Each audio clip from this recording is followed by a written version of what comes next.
मित्रांनो, आपल्याला स्वतःबद्दल सांगायचं झालं तर आपल्याला रोजची कामं करायची असतात किंवा जीवन हे खाचखळग्यांनी भरलेलं आहे.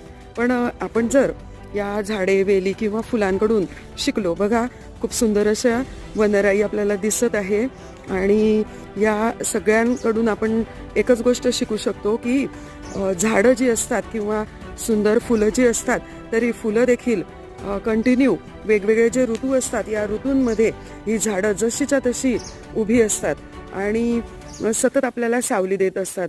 मग ते ऊन असो, पाऊस असो किंवा कोणताही ऋतू असो, तर त्यांचं कार्य हे थांबत नसतं. ते सतत त्यांची वाढ होत असते किंवा त्यांना जे कार्य करायचं असतं ते सतत ते करतच असतात.